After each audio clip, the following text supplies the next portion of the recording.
कांग्रेस नेता विजय वडेट्टीवार ने महाराष्ट्र सरकार पर जमकर निशाना साधा। उन्होंने किसानों की आत्महत्या, कोर्ट के फैसलों, राजनीति में बदलते समीकरणों और कानून व्यवस्था से जुड़े कई मुद्दों पर अपनी प्रतिक्रिया दी। विजय वडेट्टीवार ने महाराष्ट्र में बढ़ती किसान आत्महत्याओं पर चिंता जताते हुए कहा कि राज्य किसान आत्महत्याओं के मामले में देश में पहले स्थान पर पहुंच गया है। उन्होंने सरकार से किसानों को तुरंत कर्जमाफी देने की मांग की। उन्होंने कहा कि अगर जरूरत पड़ी तो सरकार को खुद कर्ज लेना चाहिए, लेकिन किसानों को राहत दी जानी चाहिए। उन्होंने फसलों के उचित दाम न मिलने को भी आत्महत्याओं का मुख्य कारण बताया। हे अधिकृत मी काल यापूर्वीच बोललेलो आहे की शेतकऱ्यांच्या आत्महत्येमध्ये महाराष्ट्र आता 1 नंबरवर गेला आहे आणि यावरून आता स्पष्ट होत आहे की शेतकऱ्यांना कर्जमाफी करण्याची आवश्यकता आहे। कर्जाच्या खाईत शेतकरी बुडालेला आहे। त्याच्या शेतमालाला भाव मिळत नाही, हमी भाव तर दूरच राहिला आहे।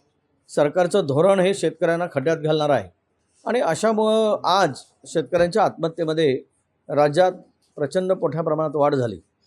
तर हे राज्याला कसं भुसणावं आहे मला काही कळत नाही आणि आम्ही सातत्यानं मागणी करतो आहोत की कोणत्याही परिस्थितीमध्ये शेतकऱ्याला कर्ज काढा, काय करायचं ते करा, नाहीतरी तुम्ही राज्याला कर्जाच्या खाईत लुटला आहे तर शेतकऱ्यांसाठी पुन्हा कर्जाच्या खाईत लुटा, पण शेतकऱ्याला तर वाचवा।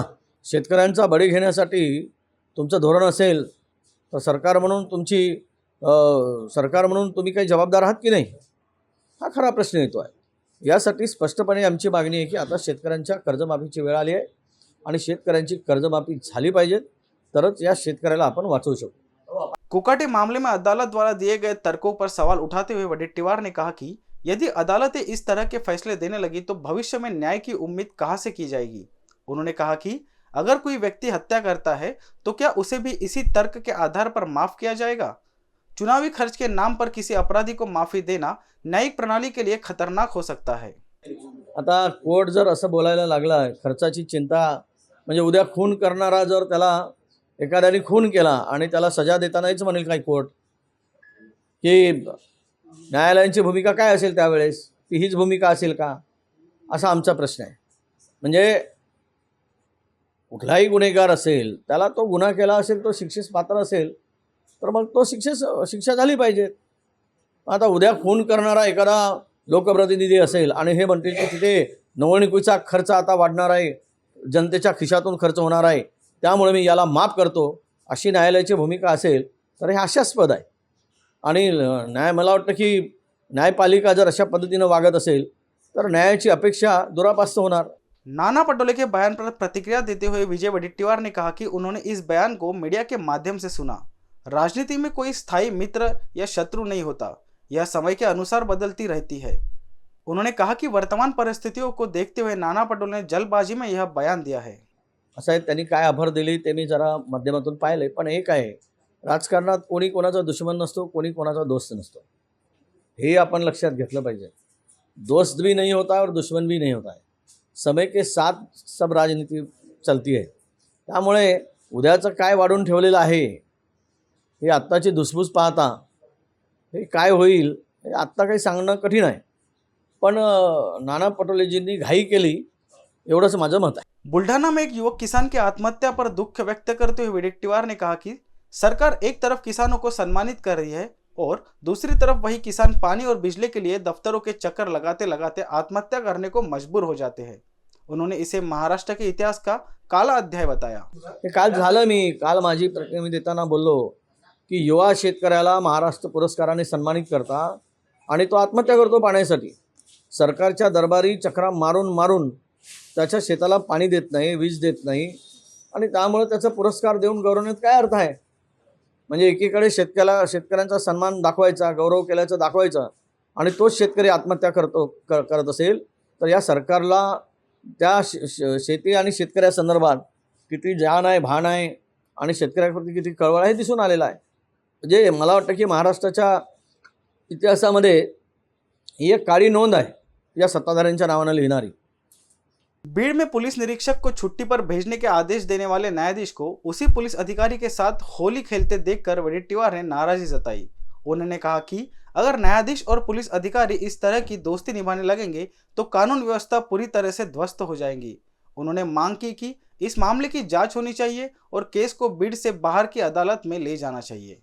दुसरा विषय महत्त्वाचा की काल आपण पाहिलं बीडमध्ये पोलीस इन्स्पेक्टर ज्या जजनी ज्याला सक्तीच्या रजेवर पाठवण्याचा निर्णय घेतला होता तो जज तेच पोलीस इन्स्पेक्टर काल होळी खेळताना रंगात रंगून मिसळून मिळून होळी खेळताना दिसले।